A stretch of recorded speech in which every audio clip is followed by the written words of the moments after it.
Today we're going to talk about a simple two-word phrase that can literally change how you deal with frustration and bad luck. It's this little mental trick, a mindset shift, that can turn what feels like an absolute disaster into a moment of incredible power. You know that feeling, right? When it just feels like life is throwing one random, undeserved punch after another. You do everything you're supposed to, and bam, something still goes wrong. It's such a common feeling, and honestly, it's just exhausting. And it can be anything, really.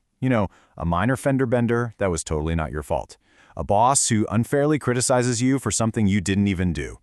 Or, just an unexpected expense that completely wrecks your budget for the month. These moments feel like these little attacks that just come out of nowhere. Okay, so here's where it gets really interesting. It's how we react. Our typical reaction is anger, blame, this is so unfair, and we think we're just responding to what happened. But what's really going on is we're throwing what you could call a time-delayed boomerang. We're planting a new negative seed that, you guessed it, is going to come flying back to us later as a whole new problem. The cycle just keeps on going. So this is the core problem, right? We get trapped in this negative loop. Every piece of bad luck, when we meet it with anger and blame, just sets us up for more bad luck. So the big question is, how in the world do you break the chain? How do you get off this karmic merry-go-round? Well, here's the first part of the answer. It's a really powerful reframe. What if that random bit of bad luck wasn't an attack at all? What if it was just an old, forgotten bill from your past finally coming due? A chance to finally, balance the cosmic books. And if that's the case, if it's really just a bill, then there has to be a way to pay it and just be done with it, right? To stop the cycle for good. And believe it or not, it all comes down to two simple but kind of magic words that can turn a disaster into a moment of, well, purification. That's it. Seriously. Payment complete. The very moment something frustrating happens, instead of reacting with that hot flash of anger, you just calmly tell yourself, payment complete. In that one instant, you're not a victim anymore. You're someone who is settling a debt, clearing your slate and making your own life lighter. And look, this isn't some new age pop psychology thing. This idea has really deep roots. The great sage Ramana Maharshi put it so beautifully. He saw difficulties as gifts. They aren't here to torment us. They're here to polish our souls and, crucially, to help us settle those old accounts. Now, this might all sound good in theory, but does it actually work in the real world? Oh yeah. Let's look at some absolutely incredible examples of people who use this exact mindset to turn total tragedy into triumph. Let's start with the master of horror himself, Stephen King. Back in 1999, he was almost killed in this completely senseless accident, hit by a van while he was out for a walk. It would have been so easy for him to be consumed by rage. But King, who'd had a reckless past with addiction, chose a totally different path. He later said he saw that horrible accident as the final brutal payment for that period of his life.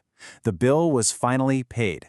And with that sense of closure, he poured all that energy into his work and entered this new, profoundly creative phase. And that just perfectly illustrates the whole point. He refused to be the victim. By reframing the event as a payment, he took back control of his own story. He literally got out of the victim's chair and kept on writing his own destiny. Here is another amazing story. This one from the 18th century violinist Tartini. His most precious violin, this thing was like an extension of his soul. It was stolen. A devastating loss for any musician. But instead of cursing the thief, he saw it as a payment for his own past arrogance and his attachment to fame. He just let his ego go right along with the instrument.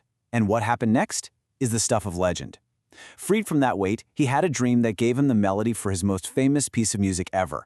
So just by calmly stamping that horrible event as payment complete, he traded a temporary physical object for something absolutely eternal, a masterpiece that would make him immortal. He didn't really lose something, he just cleared the space for something far greater to come into his life. These stories are so powerful, but okay, how can we use this right now, like today? Let's get super practical with a simple 1-minute exercise you can do to immediately start changing your own luck. Okay, if you can, grab a piece of paper. First, think of something annoying that happened recently. A parking ticket, a rude comment from someone, anything. Second, write it down. Third, and this is the fun part, if you have a red pen, even better, write payment complete in big letters right next to it. Really stamp it on there. And finally, just take a breath and notice how you feel. You might be really surprised at the immediate sense of release you get. It might seem a little silly, but this physical act is a really powerful psychological switch. It's a declaration. It moves you out of that passive role of being a victim of circumstance and puts you in the active, powerful role of someone who is consciously managing their own cosmic ledger. And here's a fantastic pro tip from the source material. This mindset works wonders for money troubles. The next time you get an unexpected bill, don't groan and think, I just lost money. Instead, try thinking, great, payment complete. I've just cleared out some old financial karma, which means I'm making space for new abundance to flow in. So let's just bring it all together. Before, a bad event is a disaster. It makes you a victim and it plants another negative seed for your future.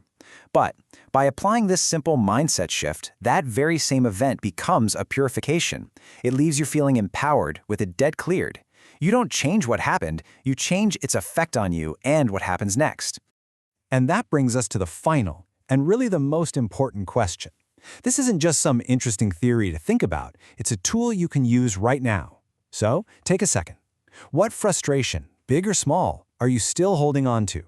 What unpaid bill is just sitting there, waiting for you to finally stamp it, once and for all, payment complete?